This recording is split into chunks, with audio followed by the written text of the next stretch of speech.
Hi, my name is Naomi Java. It's story time. Okay, I'm going to tell you the story about the time that the Holy Spirit power failed. Rather, I felt the Holy Spirit power. I'm part of the media department at Kingdom Embassy Church in Maryland. So every morning we do morning devotions at 9 a.m. Eastern Time. I work the cameras, the audio, and the switcher. So it was after one of these morning devotions that I took my Bible and I went to the park to read. I'm reading the Bible chronological order for 2025.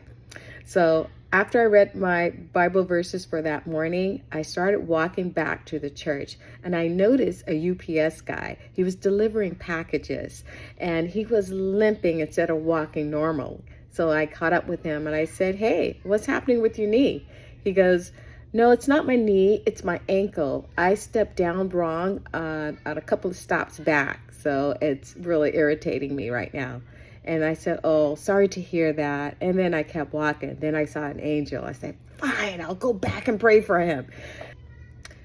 As I was walking back, I felt the power of the Holy Spirit filling up my right hand. And when I got to him, I connected with his faith. "Are you a believer in Jesus Christ?" And he said, "Yes." And I said, "Do you believe if I pray for you right now that your ankle will be healed?" And he said, "Yes." I said, "May I pray for you?" He said, "Yes."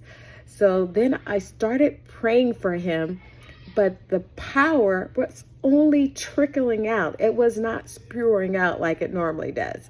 So I was asking the Holy Spirit, "What's happening? Come on, release your power."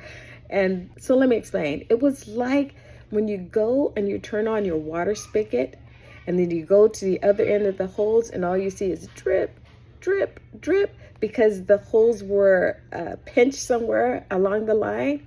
Well, that's what that felt like. And I'm hearing this guy talking. "Oh yeah, you're one of the chosen one.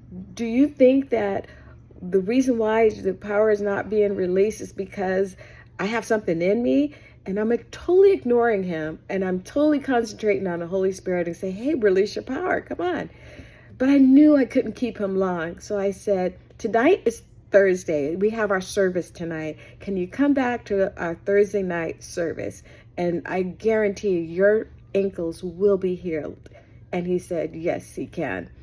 So while he drove off, I'm walking back to the church and I'm just like, "Holy Spirit, you made me turn around, go back to him and pray for him, but yet you did not release the power. The power was there. Why? What did I do wrong?"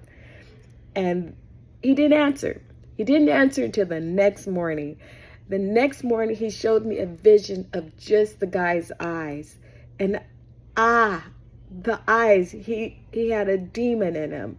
You wanted me to cast out the demon first and then healed him. So my lesson is, when I'm going to pray for someone, don't concentrate on what I'm supposed to be praying for.